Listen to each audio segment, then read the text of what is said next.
Ladies and gentlemen, welcome all to the UPAC 2019 in Ghent. Let me introduce Nathan, my co-chair, and in case you didn't know yet, I'm Peter. And maybe you asked yourself, how did those two men arrive here in front of all on this floor? And Nathan and I have prepared a small story to talk our history. Both of us, we belong to Ghent University. And what I like really about my university is the credo. And the credo of our university is dare to think. And you know, I'm a professor in crop protection chemistry. I teach on pesticides. And I have students in my classroom that maybe have mixed feelings. And then I show them the facts and the figures, and I always ask, look, think about it. And if you are in a discussion, talk in your discussion with the necessary knowledge.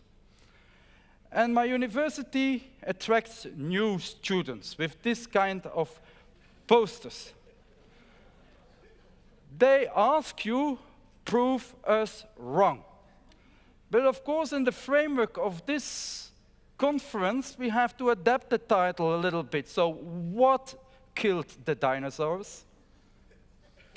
Pesticide.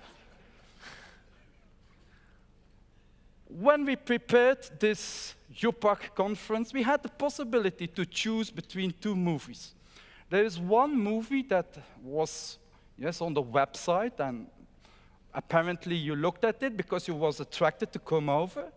The other movie I will show you now, it's an old movie, because if we all look in that direction, if you break up the walls, if you cut down a couple of trees, you will all look directly into the sleeping room of my father. Let's have a look at the movie.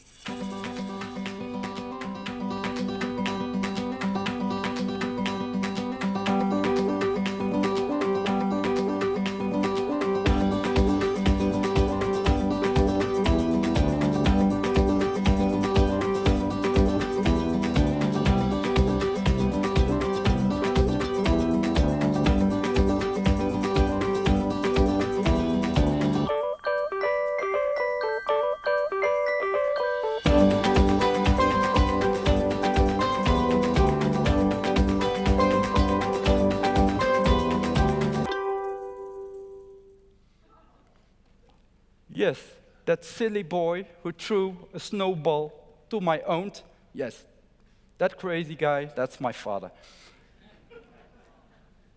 To organize this conference, you have to be a little bit crazy. How did I apply for that? In fact, 2 years ago, there was an application that you could organize the conference, and after 2 months, I received this letter from the board of UPAC. Yes, we selected your conference, and apparently there was another partner at that time. And in fact, I feel a little bit silly today. I feel a bit sad because I had to do this hard work over the past 6 months, and I could have been on the beach with a cocktail in my hand in the sun in Puerto Rico.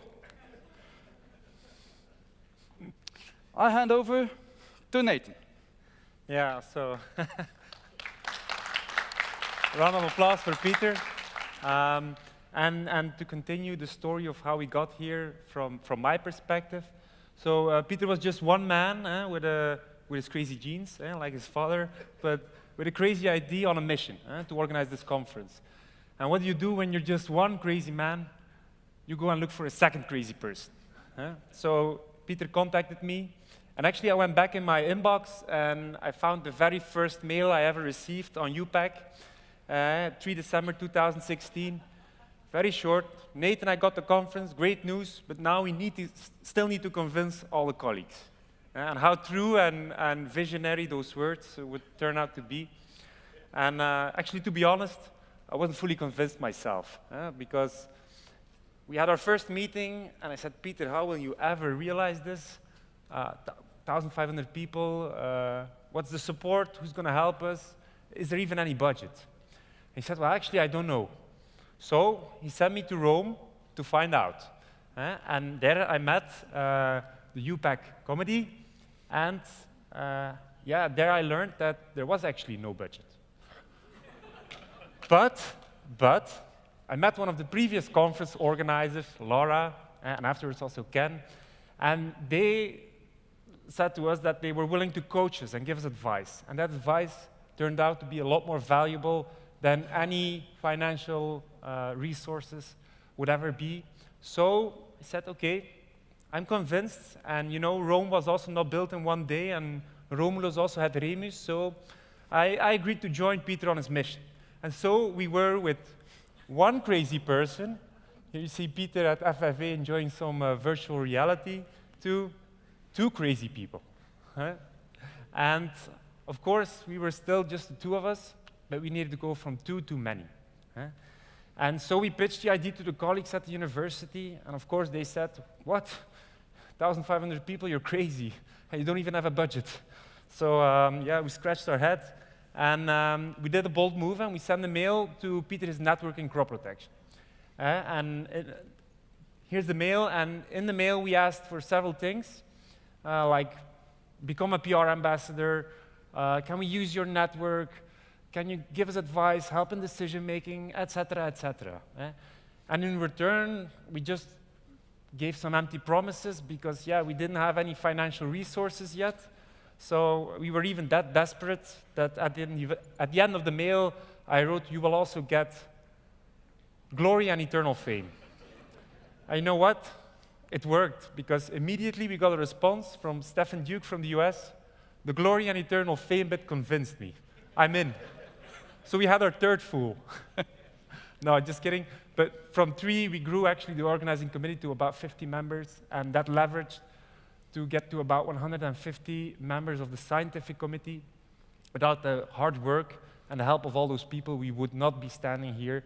So from the bottom of our heart, a big thank you to those volunteers. But of course, we still needed a budget. And I realized we needed to have a better story for that. Because some people had never heard about UPAC before, and there were also then definitely some people that never heard about the UPAC Crop Protection Conference before. So we said, okay, how are we going to sell this idea? UPAC, that's like the United Nations of chemistry. A really high level, really international. They choose the new elements in the table of Mendeleev. And then a UPAC Crop Protection Conference, that's like the Olympic Games of crop protection. It's very international. It's organized every 4 years. All the top experts meet. And then also for the logo, because we got such great advice, we were inspired by the previous one, symbol of the skyline of San Francisco. And we also chose the skyline of Ghent. But of course with some artistic freedom, because smack in the middle, we placed the Tower of Books of Ghent University, which is our symbol of wisdom and knowledge, so it fits perfectly with the conference. It houses about 3 million books. So we had our story, and then we went on a road trip to contact some companies, and slowly but steadily we were getting some positive feedback, but we still didn't have a main conference sponsor, so we still were not there yet. And we asked again advice to the previous conference organizers, and they said, well, just go to CropLife. They've been the main conference sponsor for all the previous editions. So me and Peter, we scheduled a meeting, we went to Brussels, we pitched the idea, and they said, no. What do you mean? It's not because we did it in the past that we automatically will do it in the future. And you know what? They were right. And even something more, they challenged us, they gave us some homework. They said, your Congress team, education of the future generation. How are you going to practice what you preach? So, back to the drawing board, and we still didn't have a main conference sponsor. But of course, with all the consolidation in the market, the stars aligned, and we had 2 big companies that were about to merge. And so, about a year ago, I received this blessing from the sky, this email, Nathan, I have good news indeed. De Beers Corteva is interested in becoming your main conference sponsor. So then, after many sleepless nights, me and Peter, could sleep again on 2 years, and I knew that we at least would have the means and the resources to organize this event. Okay. Having the budget, then we had to start thinking about really great plenary speakers. And everybody said to us, just invite Bill Gates. Yes, he will do that. And you know that story where you say, okay, between you and between a celebrity, you have maximum 6 or 7 people in between. So, in fact, if you talk with Nathan or me, the distance between you and Bill Gates will be 3 persons. So, but We tried. maybe you noticed it didn't work.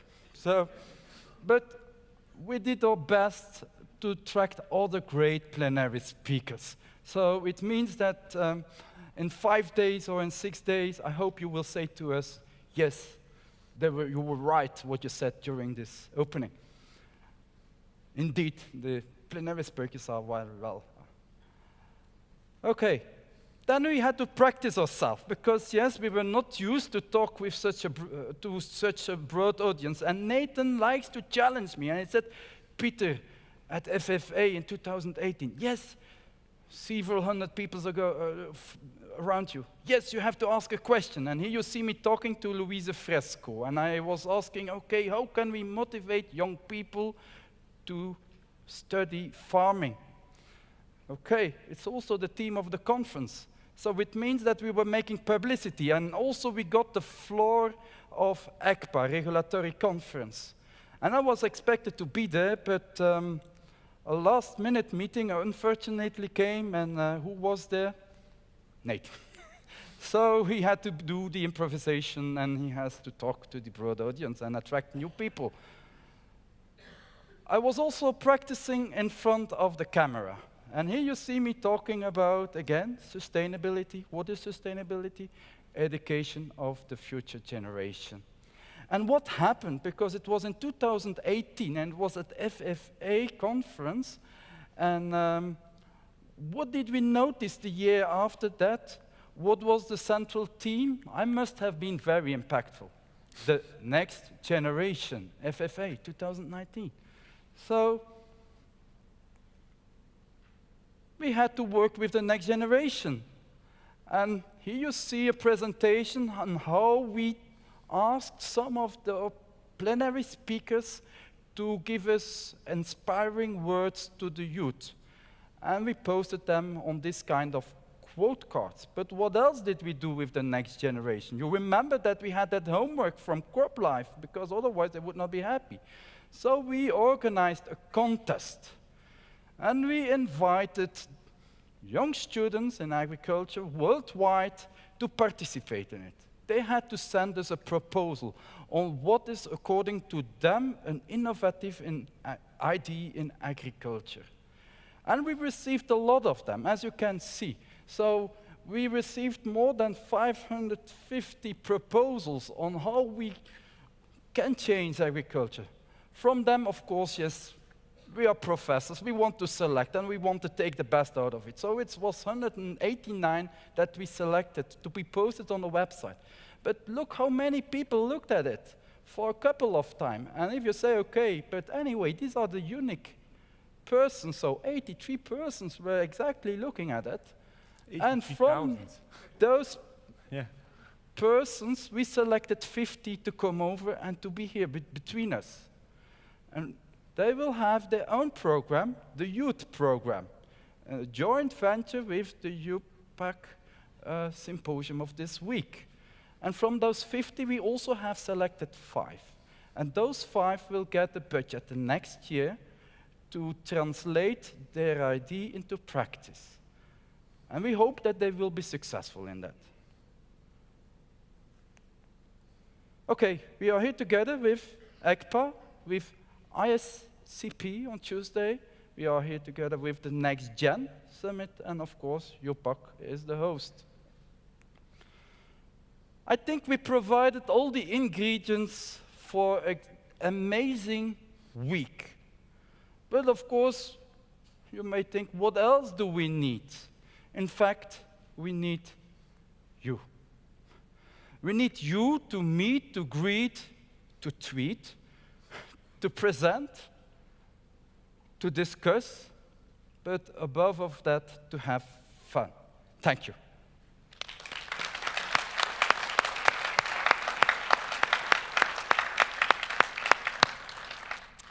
Let me introduce Laura, because she will take over the word from us. Laura. Thank you. Laura was the chair of the San Francisco conference. Along with Ken. Together with Ken, but Ken you will see also. So don't worry. Ken, you will have to do your job. Thank you, Nathan. Thank you, Peter and Nathan. Let's give a huge hand to these two guys.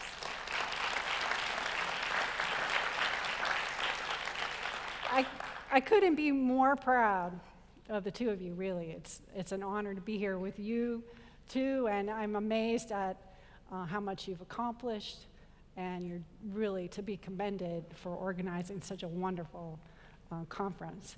And, yes, I remember those days of panic back in 2014, and Ken and I were pulling things together, and really you are just doing it on faith, for sure. But the IUPAC community, it comes through, and people love IUPAC, so that it was a great day when it was over in San Francisco.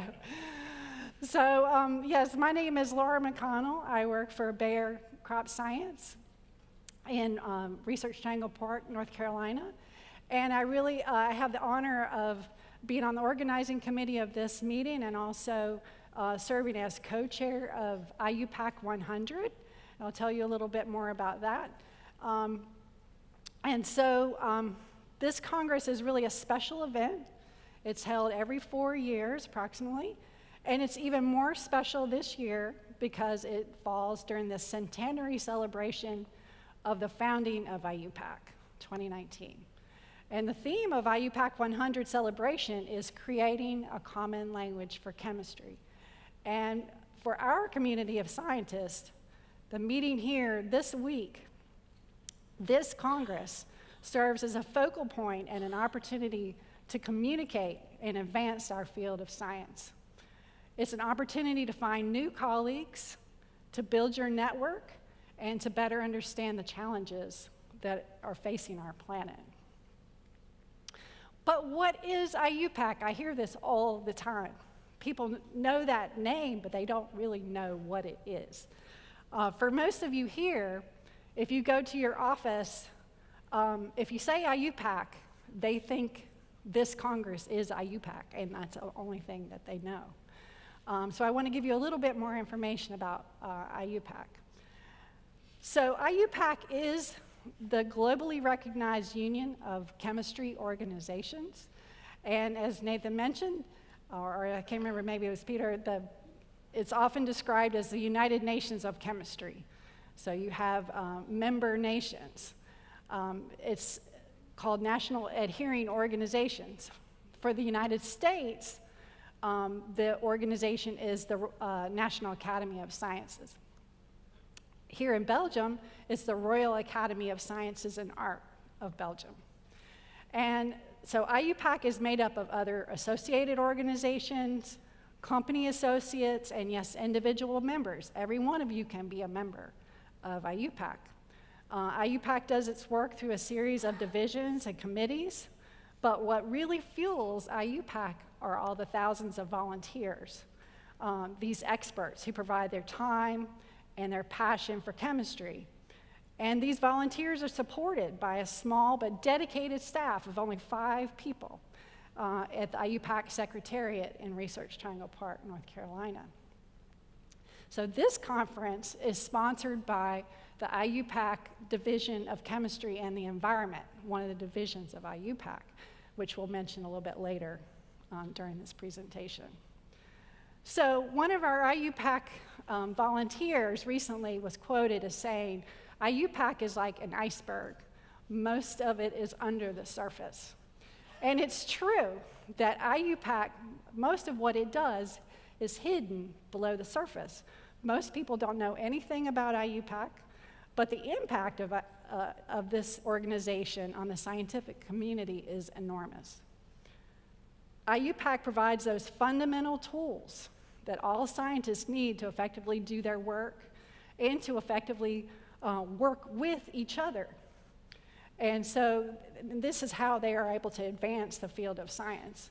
And just think, if we didn't know the atomic weights of the elements, or if we didn't have a standard set of units and terms, IUPAC is now moving into the area of big data standards and digital identifiers of molecules that can be used to link databases like safety information, chemical safety information, to publications, to patents, and to products.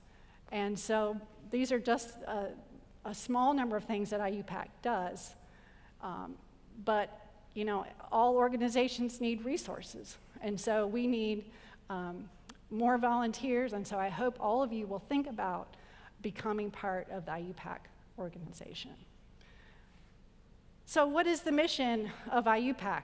It's the global organization that provides objective scientific expertise and develops the essential tools for the application and communication of chemical knowledge for the benefit of humankind and the world.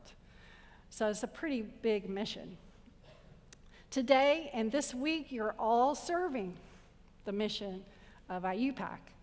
And by bringing and sharing your knowledge with each other, there's an inherent value and a need for this type of human interaction in science. It cannot be replaced by conference calls. It cannot be replaced by Twitter.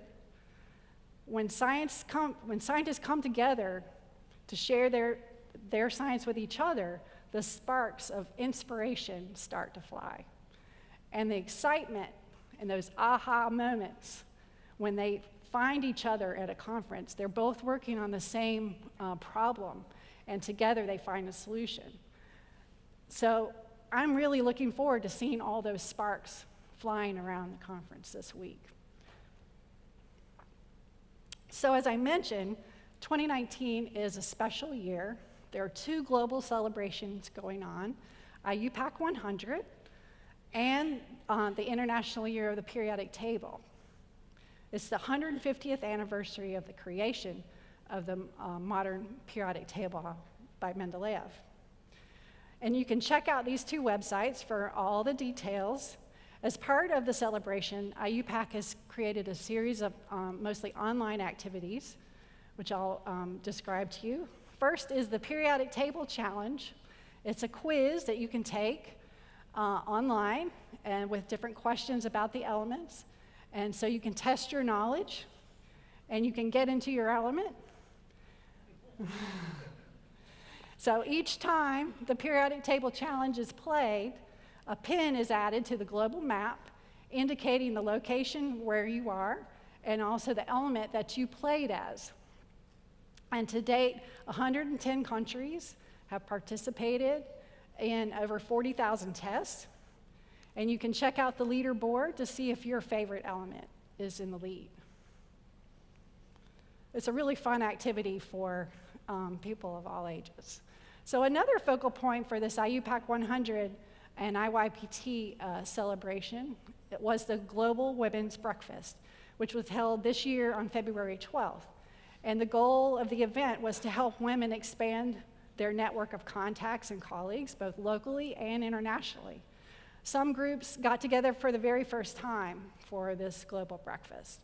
And so what happened was that there was a single day where everybody around the world had breakfast together. And it was a really inspiring day, and we're hoping that we can have these types of events going forward. So these are some of the flyers that the groups created for their various breakfasts around the world. They were all different, all beautiful, all inspiring. And then people sent pictures and posted pictures online and on Twitter, and it was a really wonderful day.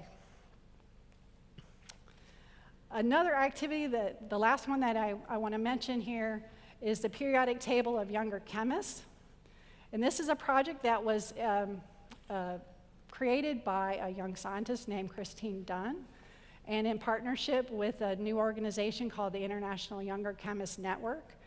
And it's designed to highlight the diversity and creativity and dedication of young chemists who are leading us into the next century.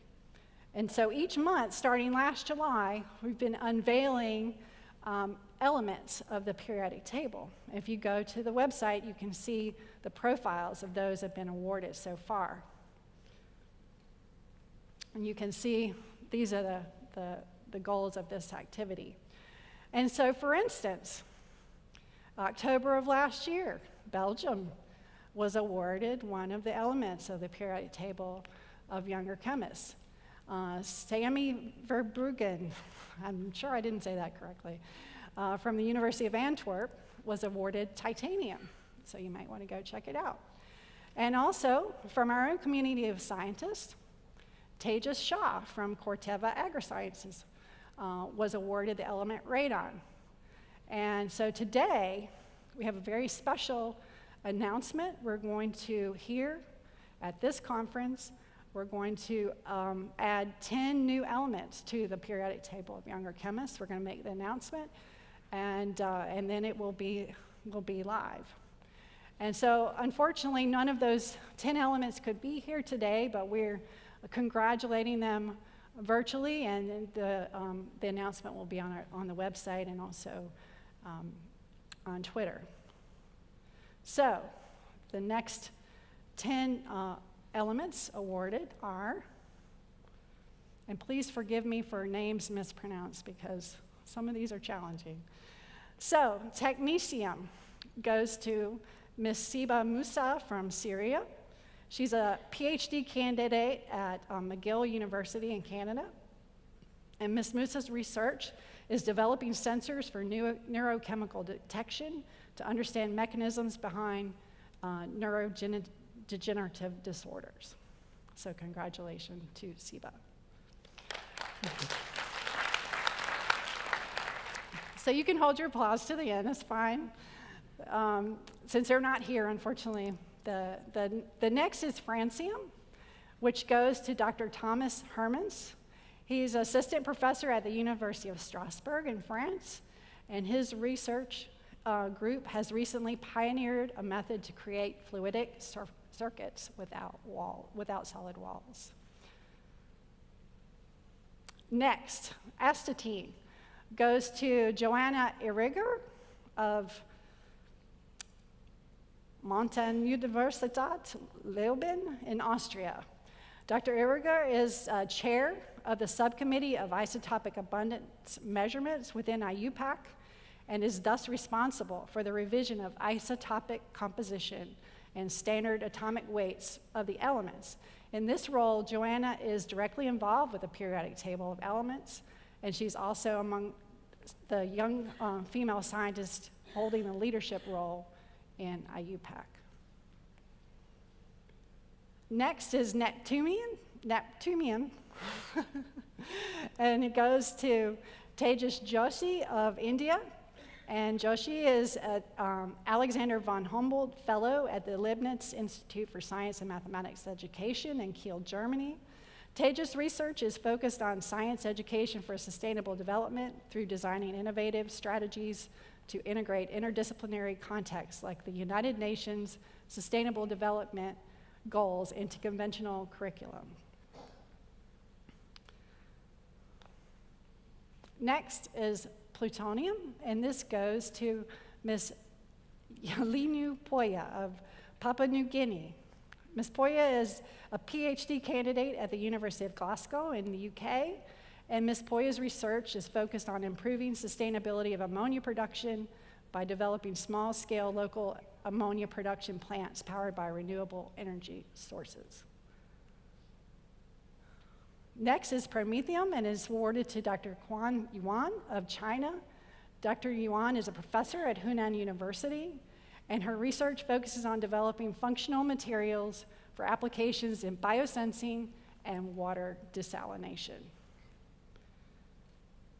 Curium goes to Professor Athena Antanasaki of Greece. Athena is an assistant professor at ETH Zurich in Switzerland, where her research is focused on development of new methodologies to synthesize smart polymers and polymeric nanomaterials.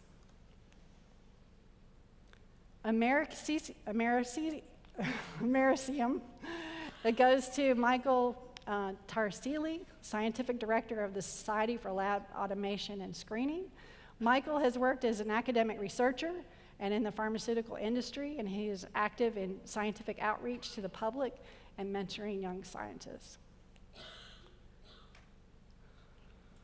Berkelium goes to Philip Gautico of the Philippines, and Philip is a PhD candidate at French Alternative Energies and Atomic Energy Commission, and his research is focused on the field of renewable energy, specifically on the innovative solution of artificial photosynthesis.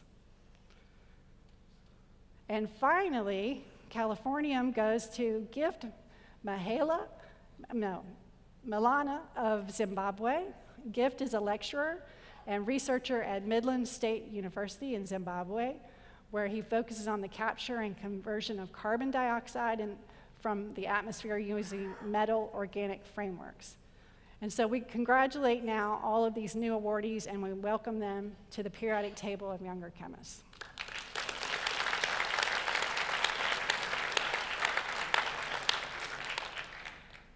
So, I'm going to transition now and talk a little bit more about the IUPAC Division of Chemistry and the Environment, which is the sponsoring home of this Crop Protection Chemistry Congress series, although we have no budget, right? Or very tiny budget. This division has two major committees. The first was on chemical and biophysical processes in the environment, and the second is this advisory committee on crop protection chemistry. And if you would like more information about this committee on crop protection chemistry, I would invite you to come to the lunch that's going to be on Tuesday. So you can come and bring your ideas for projects, find out how to be part of the committee, and so definitely want to see you there for that. A couple of things that our group does is the development and promotion of harmonized approaches. We have international project teams. We have worked on glossaries. We've worked on pesticide residues in food, guidance for industry and regulators on the assessment of environmental fate and risks of nano-enabled pesticides, and an inventory of developments in the field of RNAi pesticides and the potential need for international harmonization of regulatory safety requirements. So we have symposia that we work on publications, and then we have an award that our division sponsors, and that award is being presented today by Dr. Ken Racky. Thank you.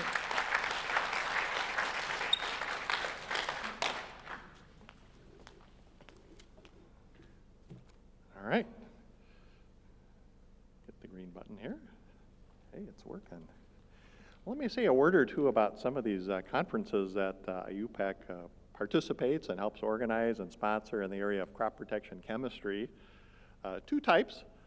First, I'll just mention our crop protection chemistry workshops that we've been doing since 1992. We've organized 12 or 14 of these workshops, typically with a university, institute, or a national ministry.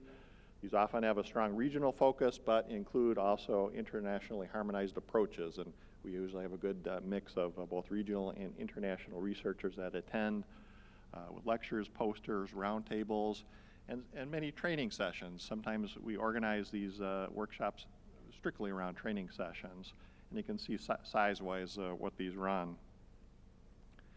As far as locations, again, you can see some of the places we've been in the world. Some of you may have been involved in one or more of these workshops. We've got several of our project leaders that have helped organize specific training sessions there, and a good way to outreach, especially for those who can't always afford to come to a conference such as this one here. So again, that's been one activity we've been active with for some time. And then there's been the International Congress of Crop Protection Chemistry, which is the oldest conference that we participate in. It's been around since the late 60s, held roughly every 4 years or so. And as Dr. McConnell mentioned, she and I were organizers of the last Congress we held in San Francisco in 2014. So we got to play a good role in mentoring, passing on some of the things we learned at that Congress to benefit this one. These are typically a little bit bigger in size and very focused on innovation, on advances in research and understanding of crop protection chemistry, and it covers the whole range of topics. You'll notice, for example, for this Congress, we range everywhere from the area of chemistry, synthesis, discovery, environment, food, residues, regulation and stewardship. So chances are, if you've got interests in crop protection chemistry, you'll have many things. In fact, you'll be juggling your schedule trying to find the right sessions to attend because of the many, many good choices. One thing we've encouraged throughout the years at the Congresses has been the use of both posters and lectures, give different ways of interchanging and interacting on information. Workshop discussions are often part of these Congresses, and more in recent years we've tried to encourage and recognize younger chemists as they are the ones taking over the reins of leadership and innovation and discovery from all us old-timers here. We've been in a number of locations over the years. You can see the listing there, 13 over the years. I've known people that have been there since the first Congress, but I'm just a newcomer, and it was only in 1986 in Ottawa, Canada, that I first was able to participate in. And honestly, as a graduate student at that time, it was a really transformational meeting for me with the breadth of discussions that went on, people I was able to meet with, visit at their posters. I've been reading their papers for a number of years, and there they were live in the flesh. I could interact with, get a contact, and follow up. And again, it really helped me understand this global network of crop protection chemistry that many of us are part of. So again, we're really pleased to sponsor this conference over the years. That, of course, brings us to this 14th edition of the International Congress, and as Laura mentioned, we offer our best wishes and congratulations to Professors Peter and Nathan on the great work they've done. We've given them a hand, and we appreciate their effort. We've been there through thick and thin. I don't know how many emails and phone conferences we've been part of, but I do know, based on helping organize the Congress in San Francisco, that it feels like a second job at times, and so we're glad you're here, and not in Puerto Rico necessarily. We're really glad we're here in Ghent, Belgium. You've done an excellent job of marshaling the creative forces of the various organizing teams, the scientific program team. We appreciate the Meta Congress services that have helped with logistics for this meeting, and I think we've got an excellent scientific program with a very broad range of topics. There's a diversity of speakers, diversity of perspectives. Some you'll agree with, some you may not. That's okay. There's a good mix of lectures and posters, so I think there's different ways of learning and interacting, and I think you'll have them at this Congress. And we like some of the innovative aspects. I'm really looking forward to these lively plenary debates. So it wasn't enough to have plenary debates. We're going to have a lively ones, which I think are going to be great. Embedding these other conferences, the ECPA conference, the ISCP event, the Next Gen Summit, and I think this Congress has been noteworthy for its innovative use of social media, and again, encouraging young scientists and entrepreneurs. So I think we're very, very thankful for the hard work you've done, for the team you brought together in making this conference happen. And again, on behalf of IUPAC, I'd like to say thank you, and also extend some words of encouragement to those of you who are participating, the diehards that are here on the opening ceremony, and the hundreds that are going to still be coming and are on the way to get here. But we hope you'll be informed, that you'll learn some things, you'll have some insights and information, you'll hear different perspectives. We hope you'll be inspired just by the breadth of what's going on in those areas of science, stewardship, regulation, and just seeing people who are further along in their careers, what the possibilities and opportunities are in the area of crop protection chemistry. And finally, it's our wish that you're going to be better connected, that, yeah, you'll find some old friends and you'll see people you haven't seen for a few years, some you've seen very recently. Great, spend some time with them, but make some new connections. Walk up to somebody's poster, shake some hands, encourage some young people to come with you for lunch or coffee, and walk away from here with some new connections on your iPhone, new cards you've collected, and new opportunities to follow up after the meeting, because that's one of the great benefits I found over the years, is the people then I'm in contact with, I find a way to collaborate. Next thing you know, I'm at their institute somewhere working on a project or a conference, and that's great. That's what we like to see. Well, that brings us now to another award that we'd like to announce today, and this is the IUPAC Award. That's the short name. We also call it the International Award for Advances in Harmonized Approaches to Crop Protection Chemistry.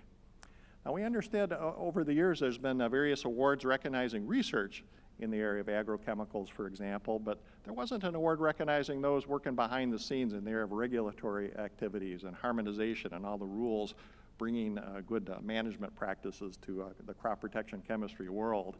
And so this award was established about a decade ago to recognize those individuals who are exercising or have exercised personal leadership for outstanding contributions to national, international, and regional harmonization in the regulation of crop protection chemistry. There's a competitive nomination process. Awardees are selected by the Crop Protection Chemistry Subcommittee at IUPAC, and corporate sponsorship and funding for the award is arranged with Corteva Agriscience. We've had some noteworthy award winners over the years. You can see a few of the names, at least the faces here. You probably know some of the names. And it's my great pleasure to announce the 2019 IUPAC awardee as the late Dr. Mark R. Lynch. Mark's had an amazing career of more than 45 years as a regulator, as a national and international work group leader, and also as a consultant. Amazing man. He was a visionary leader.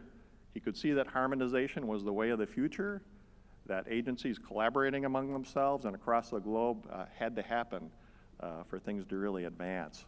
And two of the areas that he was particularly active in and made significant contributions are listed here. One is the harmonized EU approach and guidance for pesticide registration under Directive 91414. So I think the whole system in this European region was, again, in many ways a brainchild and is enabled because of the work of Mark Lynch and his colleagues in pioneering that vision. And then secondarily, he extended his vision to the area of global harmonization through his great leadership through the OECD program and really brought to fruition the vision for pesticides, which created the tools, laid the guidance and groundwork so that we could have better international collaboration around crop protection chemistry, for example, the joint reviews of new active substances. So we're very pleased again to recognize Mark Lynch as the 2019 awardee. It was a pleasure seeing his nomination. These were just some of the quotes that were received from various leaders around the world and various agencies and industry, just reflecting on Mark's inspirational character, his pioneering efforts, what he brought as far as dynamism and downright persistence, and what a good man he was to work with. So for all those reasons, we're glad to recognize him as this year's 2019 IUPAC awardee. And what I'd like to do now, we've been pleased to have the family of Mark Lynch, several family members join us here to participate and to receive this award in his honor. And so I'd like to welcome up on the stage here his daughter, Iseult, and also his granddaughter, Kara. So if you would come on down to receive the award. And then I'm also going to ask the John Unsworth on behalf of IUPAC. John is the Crop Protection Chemistry Subcommittee Chair for IUPAC.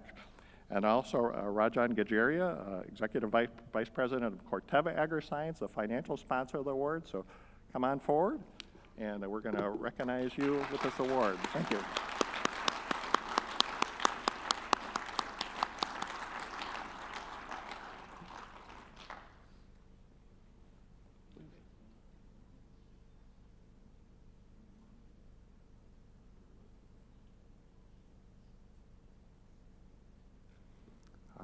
Maybe we'll just get one pose of all you guys together for the camera there. All right. All right, excellent. Thanks so much. Thank you. All right. All right, you can have a seat. Thanks so much. Thank you.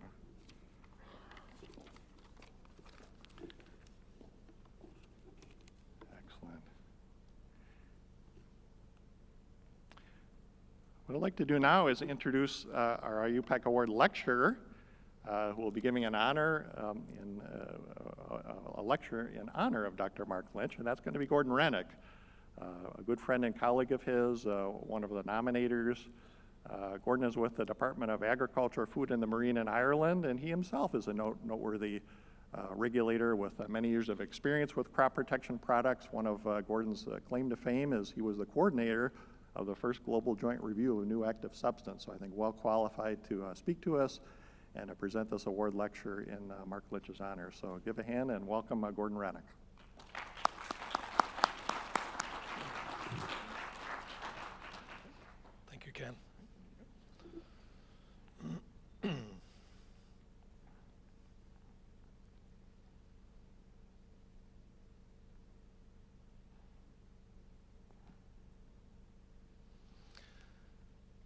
Thank you, Ken, and thank you for this wonderful opportunity to speak to you today. It's not often you get an invitation to give a presentation or give a talk without a topic given to you.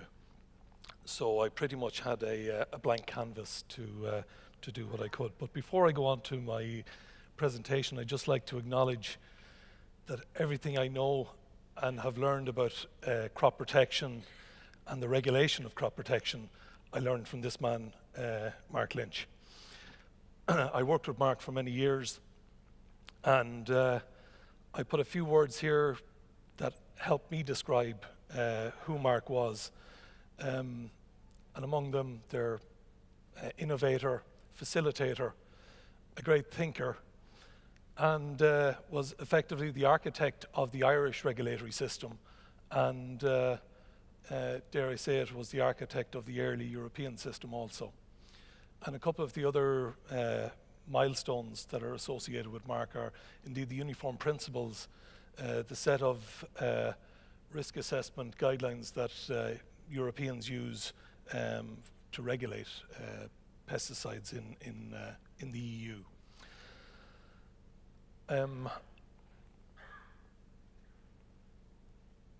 The topic I chose was where to now, and I think it's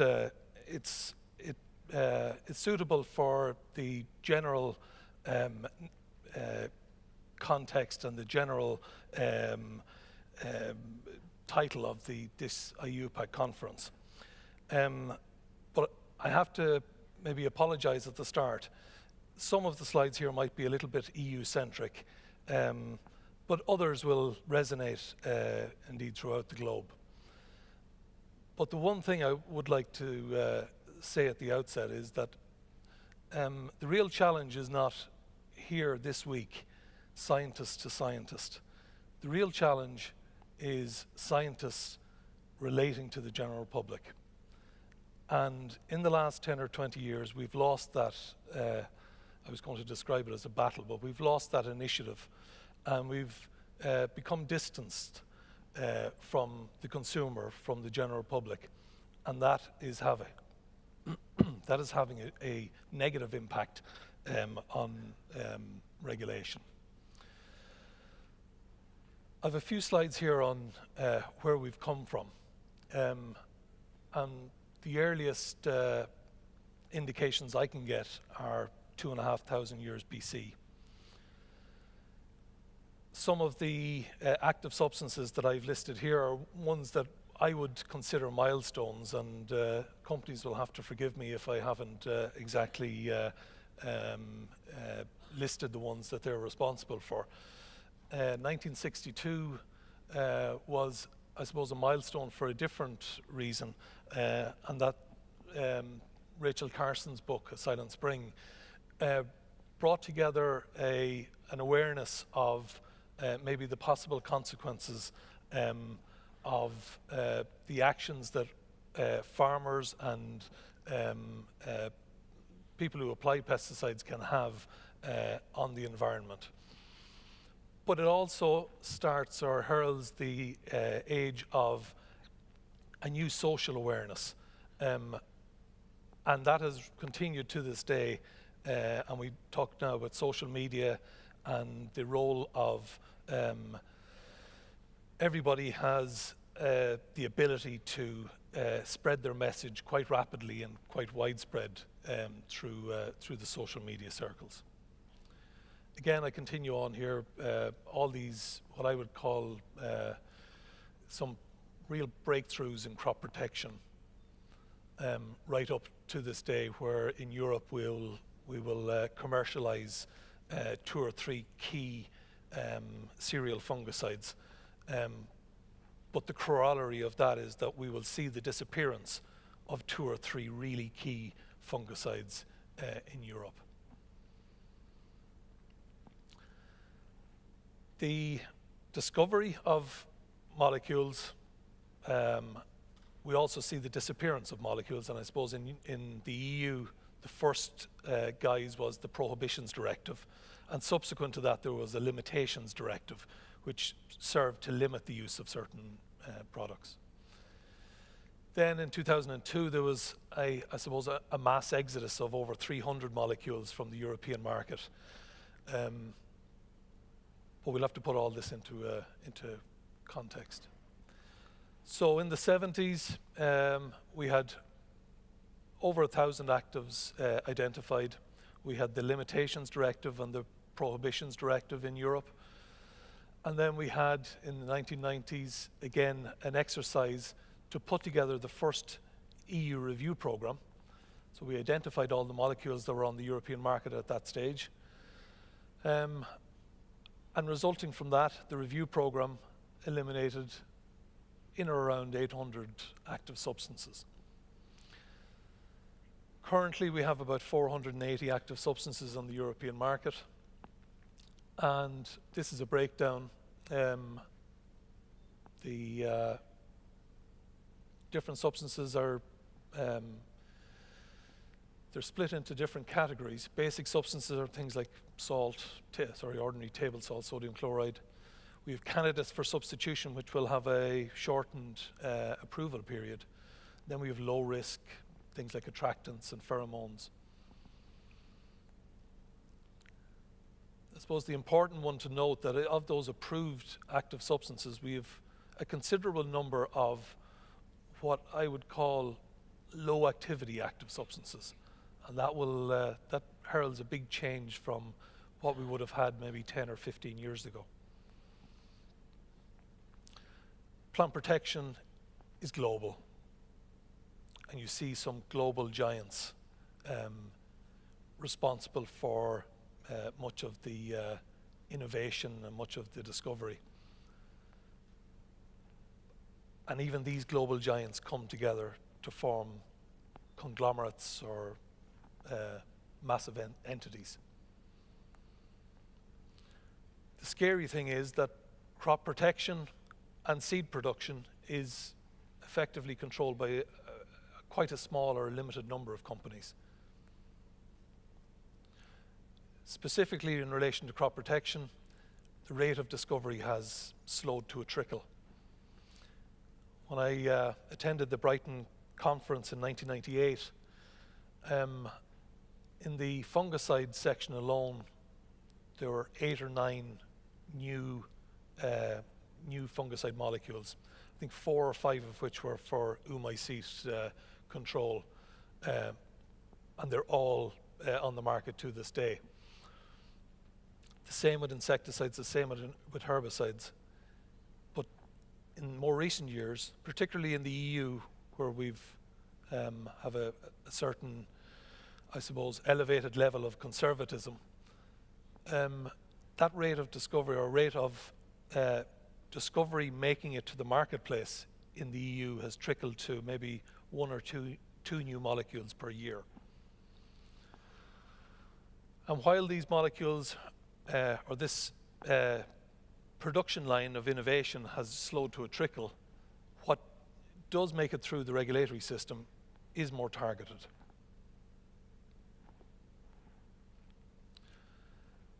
The molecules tend to be a lot more biologically active, and they all have enhanced environmental and human safety properties. The one thing that I take out of the new science, as I call it, is that the level of biological activity is enhanced. The number of actives, the number of grams of active ingredient that we require to apply per hectare is significantly lessened. And that's good, but we still have problems with environment and with metabolites and with breakdown products. So here I have a couple of examples of herbicides, and here a similar example with insecticide. You can see the difference in the number of grams of active per hectare. Here again with fungicides, the new one, oxythiopyprelin, Ireland was actually the responsible member state for its evaluation for the EU. So even though all these new molecules are they've never been more targeted, more specific, they have enhanced environmental profiles, and they have wonderful human health profiles. So what's driving this level of conservatism in Europe? And I suppose it's easy just to point the finger at politics and populism. But the backdrop of loss of biodiversity, and this is a worldwide phenomenon, issues around pollinators,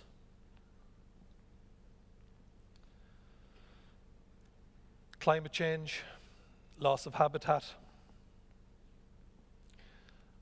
the rise of the vegan. Now, I don't mean this in any derogatory fashion, but I mean a rise in awareness of all cohorts of society in what the world around, or what's happening in the world around them, be it in relation to climate change, be it in relation to biodiversity loss. But of course, also the issue of whether it's justifiable to continue with the habits of the past of having high protein, high meat content diets, or whether we should be changing to a more vegetarian-based life. The dreaded Facebook science, where everybody is, when they read a tweet or they read something on Facebook, they become an expert on the topic straight away, and that can lead to a mixed and garbled message, and certainly in a lot of instances a downright incorrect and wrong message. Organic produce has always been around, and it's always been, I suppose, favoured by some elements of society, and there's nothing inherently wrong with it. They use plant protection products just like conventional farmers. Different ones, and maybe less, but nonetheless they still use them. We need to keep things in perspective. And we accept that everybody has an opinion. And whether we think it's as legitimate as others, that's not for us to say. I put this picture up. We had a family get-together recently. And one of my wife's nieces, who's she would be a self-confessed vegan, and she is an environmentalist, and she will take an argument to me at any possible occasion. But I caught her swatting a bee on our patio, and our patio is well adorned with flowers, and I have to say, last Saturday week it was just a hum with insect activity, and that's in the middle of an arable farm. In any case, when Sinead swatted the bee, I immediately took her to task, and she said, well, I was afraid of being stung. But again, do you view this as a pollinator, as a tool of production, or do you view it as a threat or what have you? Now, bearing in mind that one of these is a threat to the other, but anyway. But again, it's about perspective, and I always enjoy putting up this slide because, and I always tell my nieces and nephews and anybody who's talking about dreaded pesticides that what happens in the world around us is often much, much worse. I talked about context, and everything has to be seen in context. And we all hear the mantra of 9 billion people by 2050. We all talk about how cheap food is, but it depends on where you are. In some developing countries, you spend the vast bulk of their income on food, whereas in the developed economies, we're too fond of our nice watches, our foreign holidays, and our flat screen TVs? Do we want to pay more for food and have less of the other? Arable land available for growing of crops is decreasing year in, year out. And the amount of land that's requiring irrigation on a consistent basis is increasing year on year. Water availability is a major issue. And as a kid, I used to watch the Hollywood Western movies. And I used to always watch was it the cavalry, or you could get a group of cowboys crossing the Rio Grande River. And I believe in more recent times, in places you could walk across the Rio Grande and barely get your feet wet.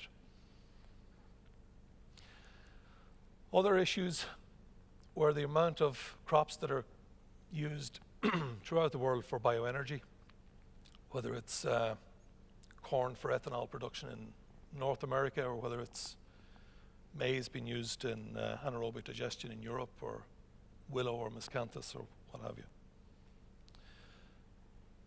But we have to view everything in context. In any one point in time, there are 1 billion people on the planet that are facing possible starvation, and a further 1 billion people facing some sort of malnourishment.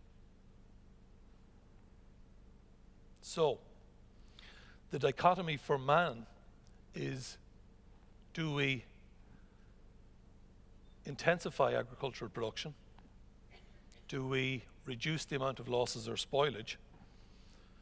Or do we simply bring more land into production? And I gave a presentation at the Brighton Congress a number of years ago, and I postulated that we'd have to bring a landmass the size of India into production by 2050 if we didn't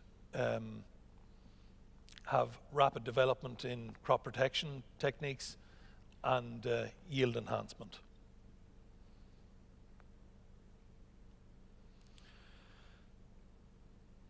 They say that the typical American farm feeds about 150 people, but they can only do that with the proper tools. Obesity figures in the world have never been as high, so obviously the food distribution is a little bit skewed. Some having a little bit too much, others having a little too little. But you daren't meddle with population dynamics. I'm a big advocate of technology, and I think arable farmers they're probably fixated with technology. And I know on our home farm, when GPS came out first, it didn't matter how much it cost. We had to have those expensive toys. The same with crop protection products. Something new comes out, arable farmers are always the first to embrace them, regardless of the cost. Biopesticides, if they present a viable alternative, they will be embraced also. But what to do? I said at the start that the big challenge was not what we would be discussing here this week between scientists, between companies. The big issue is to reconnect with the consumer, reconnect with school kids, reconnect with the mums and dads, reconnect with the people who are spending their dollars or their euros on food commodities. Try and get across the message that food has never been as safe. Get across the message that we all have the same aims, objectives, and targets, which is longevity of life, a healthy planet, and we all strive to do things in an ecologically and sustainable manner. But again, it's incumbent on scientists, on companies to reconnect with the consumers and get children on board, get children to know where milk comes from, where corn on the cob comes from, and how cheap it is, and how much benefit that they have because they have a cheap food source. And put the choice to them, do they want cheap food and a sustainable supply of food and have all the other luxuries that they have at the moment? Or do they want to have less food? Do they want to have more expensive food and maybe a slightly less lavish lifestyle for other manners? That's all I have to say to you today. It's not a highly technical paper, but I think I'll leave the technical papers for the remainder of the week. Thank you.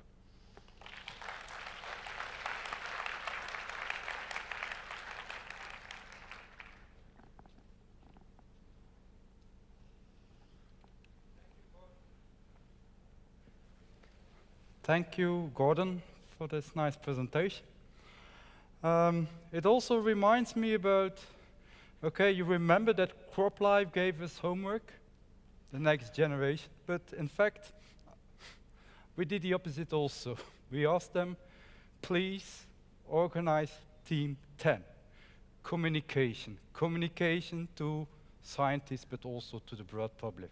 So, for the first time in all these conferences, we added a new team, and that was the team on communication. So I hope the people will do a good job the coming week, and I hope people will get new insights by the end of next Friday.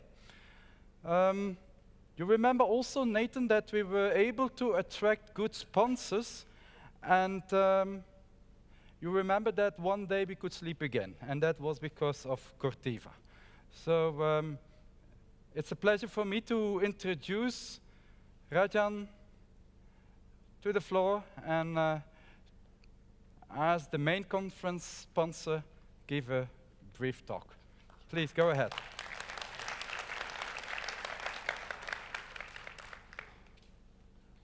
Well, good evening, everybody. How's everyone doing? Good? Let's have a round of applause for all the speakers so far. Such thought-provoking things. Absolutely. Let's give them a round of applause.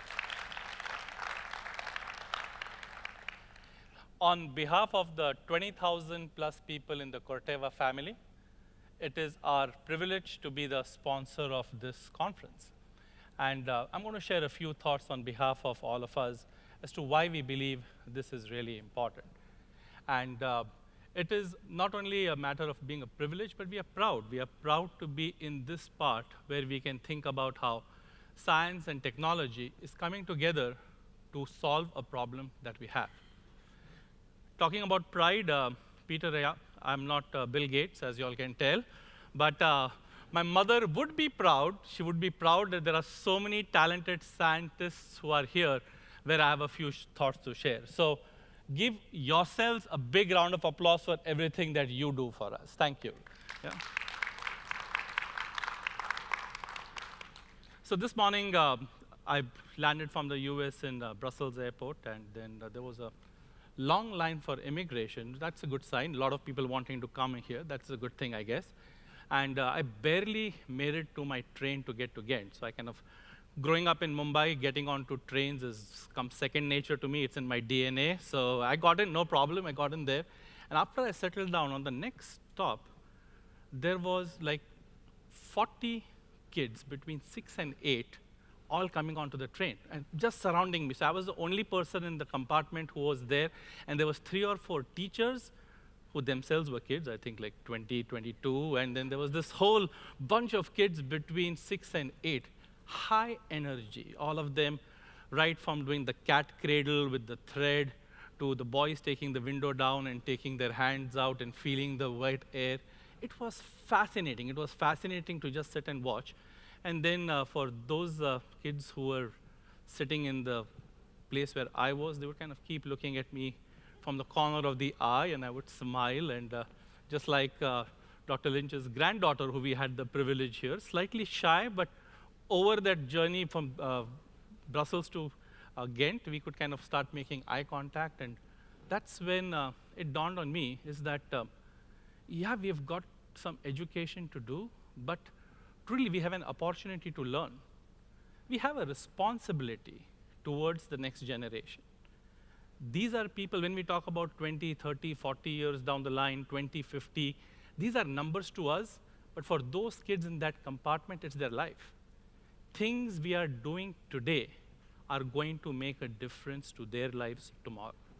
And that's why it is a pride to be a part of where we are here today. Let me take a few minutes to talk about Corteva. Corteva, I can spend a lot of time talking to you about our history of how we got where we did. But that's not what I want to share my time with you on. What I do want to talk to you about is the future. When we were designing Corteva, and I use that word pretty deliberately, designing, we were putting together a company. It's a fascinating privilege. Think about this. It's about a $15 billion business with 350 years of history from their parents. And we have a start to say, let's start with a fresh piece of paper. What is it that you want to do? Fascinating opportunity for us to create something special of that magnitude. And when we were putting together our purpose statement, enriching lives of those who produce and those who consume, ensuring progress for generations to come. We debated that long and hard. It was actually, I remember it like yesterday, it was Pi Day, March 14th, 2016, 3.14.16. So for the science folks, it was Pi Day when we had that meeting. And the thing which was different than any of the legacy companies was the consumer piece. It is not about the grower profitability and sustaining, absolutely key. It's not about only the environment, because I think we have been on that journey. But the consumer piece was new to Corteva. And why do I say that was new? Because Dr. Gordon did a great job of explaining. We have lost the trust. We have lost the trust of the people who we serve. And if we are not able to get the trust back from the consumers, how are we going to move forward? I remember, this is going back 20 years, June 99, my family and I moved from Mumbai to Indianapolis, where I'm still based. And like, you come to a new place, you're trying to get to know people. And when you try to meet people, go for dinner parties, etc., the first question obviously would be, so what do you do? And well, that time we never used to call it crop protection. It was still pesticide, and you'd kind of mumble something. Well, and with my Indian accent, I could get away with it because it was like, really, why am I embarrassed to talk about what I do? We are actually doing phenomenal things for the world, but we are still not taking pride. We are not, if you don't take pride in what you do, how is somebody else going to get to that point? So it all starts with us. We've got to take pride in what we do, and I think we are to that point where in the last 20 years, we've come a long way.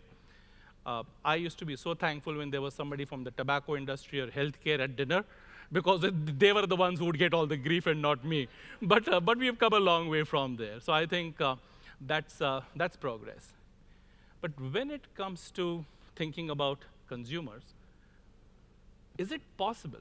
Is it possible that we can overcome fear and misperceptions with confidence in science? Is it possible?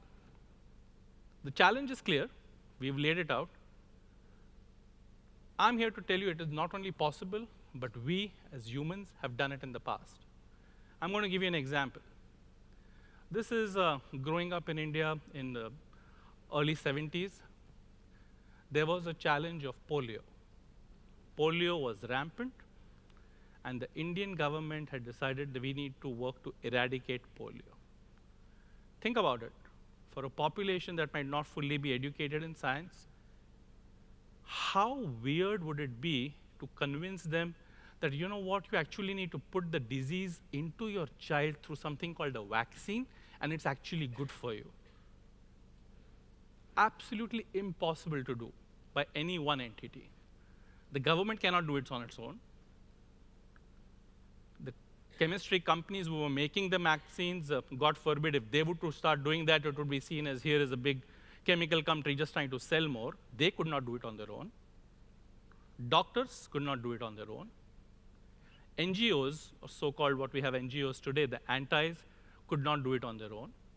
But collectively, we can make a difference. I could not leave home without seeing a plaster on the wall, which would talk about, in the corner, I can still see it with my eye. In the corner, there would be a child with polio with a crutch in the corner, and in the center, there would be a family which was actually happy, and they would have a small baby which was vaccinated, and you would see that mark right here. We, as humans, have defeated challenges using science and technology. So why is it that we cannot do that again? There is a lot of misperception out there. Laura was talking about the periodic table. It's interesting. I'm staying at the Marriott here in Ghent. This is the first time I'm visiting the Marriott. And was just out and about for a stroll this afternoon. And there was this big wall which was painted with, it was called the periodic table of collective delusions and misconceptions. I've taken a picture. I'll share that with you. And it had all these different myths that we are kind of beginning to believe.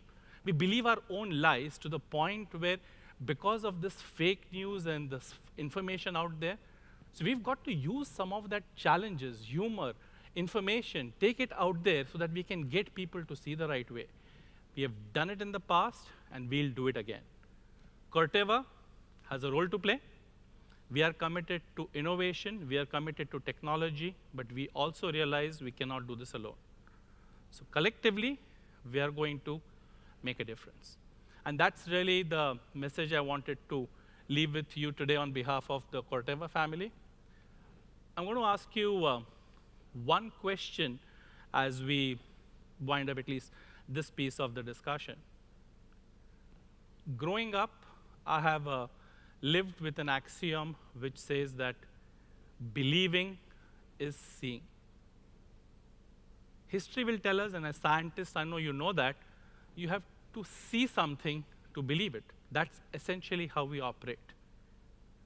In times of change, it actually needs to be the other way around. Unless we truly believe that we are going to make a difference, unless we believe that we are going to fight questions of fear, which are emotional questions. These are questions of the heart. This is the mother waking up thinking, oh my God, what if I'm not going to feed my child something healthy because this fruit is not organic? This is not a question of science. The mother has not researched the science. It's an emotional question, which is the question of the heart from where fear comes. Do we believe that we have collectively got the wisdom, the intellect, and the technology to answer questions of the heart, not only to the mind? Showing a 40 pages dossier on a product being safe does not make a change. We are going to have to do that collectively together to make that belief. So here is the question for you. Do you believe that we can make a difference? And do you believe that collectively we are going to get to a point where we are going to leave the next generation with healthy, good earth with food which is going to nourish them? Do you believe? I didn't hear you. Do you believe? Yes. Thank you. Have a great afternoon. See ya.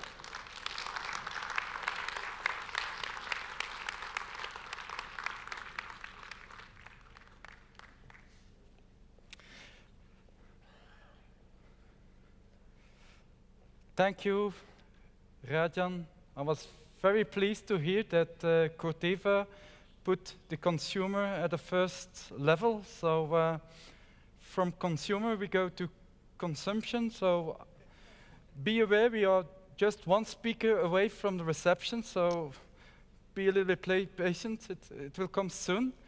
And we just heard seeing is believing, but also tasting is feeling well. So I'm really glad that I can introduce Karin Bergström from Nouryon, who will is the major sponsor from the reception, and to also address the word to all of you. Thank you. Ja, misschien aan de micro staan, is het goed? Hello, you can hear me? Yes, so I'm very glad to be here tonight and to introduce Norion to you as a sponsor of the welcome reception. And I promise you, I will be very short because I know I'm the last one between you and the drinks. So as Norion, we say hello again because we're a new company, but we actually have a very old history. We were formed last year in October after separating from AkzoNobel. And with AkzoNobel, we have an old history of chemical activities going back to the great innovator Alfred Nobel in the 1800th century. We are very committed and dedicated to the crop protection industry.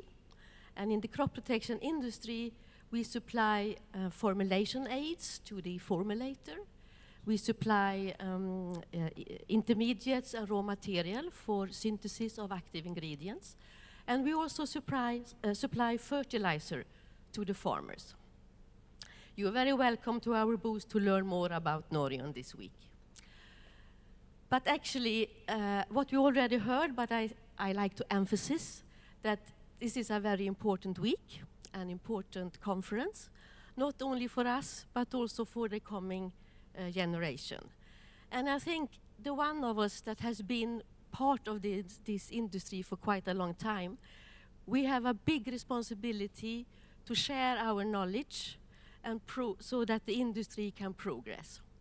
And I really encourage all of you to take the opportunity to talk and inspire to the young scientists.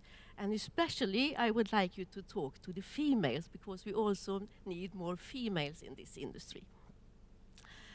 But I wish you all a good week with good discussions, an open mind, and also have healthy questions. And with that, I will just say thank you and welcome to the drinks. Thank you.